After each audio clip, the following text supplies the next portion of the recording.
I'm Brittany Lewis with Forbes Breaking News.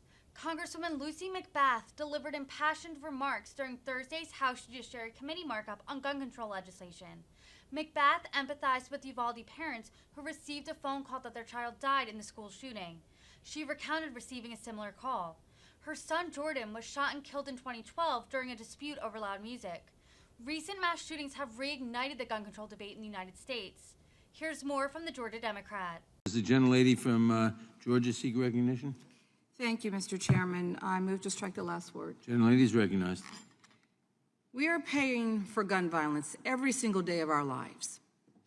We are paying for the weapons of war on our streets with the blood of children sitting in our schools. We are paying for unfettered access with mothers and fathers waiting in line for a DNA test, forced to find out if it's their child that's riddled with bullets and maimed beyond recognition. We are paying for this deadly culture with the lives of the American people, with the lives of who we in this room are sworn to protect.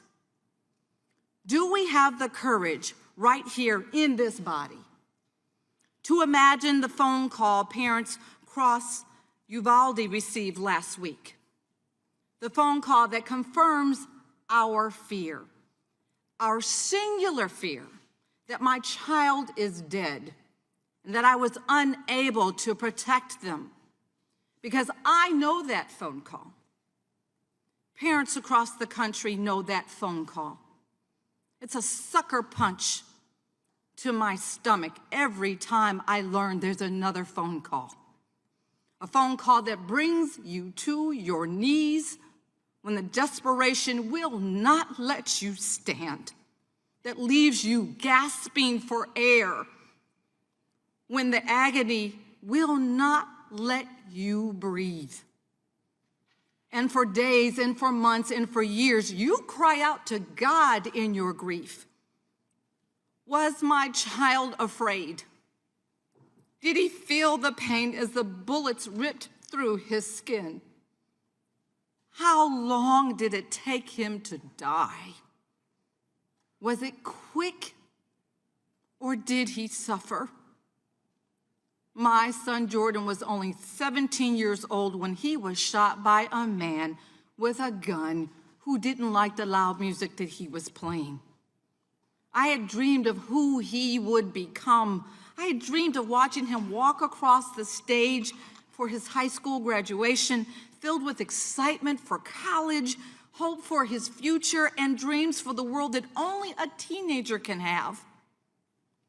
The same racially motivated violence that took my son, that murdered 10 Black Americans in Buffalo, is being replayed with casual callousness and despicable frequency. Since last week, when 19 children were gunned down at their desks, we have lost over 700 Americans to gun violence. Last night, 4 Americans were murdered as they worked, murdered while they tried to mend, murdered while they tried to keep families whole. Are we okay with this as a nation? Is this the status quo that we all accept? What rights do we give our children as we bring them into this world? What rights has God given them as they grow in our homes and in our hearts? Do we enjoy the right to study in our schools without the fear of massacre? Do our children have the right to live free from the trauma that only stepping over a friend covered in blood could ever bring? Do parents enjoy the right to drop their kid off at a school and expect to see them come home? Do we as a nation have the God-given right to live free from this scourge of gun violence, of senseless suffering, of death and despair? Because we cannot keep doing this. An entire generation of children are learning that the adults they look up to cannot or will not protect them. We all agree that the status quo is unacceptable. We all understand that the murder of our children cannot continue. And we have solutions that a majority of American people believe in. They are common sense compromises that will keep American children alive. Solutions to protect our kids, to keep guns out of the hands of those who should not have them, and to stop our neighbors from being slaughtered in our schools, in our churches, and in our supermarkets. Throughout this nation's history, our elected leaders have risen to the task. And we have the opportunity to do this again right now as a nation, to do the right thing and address this moment in history. Because this is the time right now. This is the moment. It may be the only moment that we have. We are facing the challenge of our lifetime, and this is the issue of our era.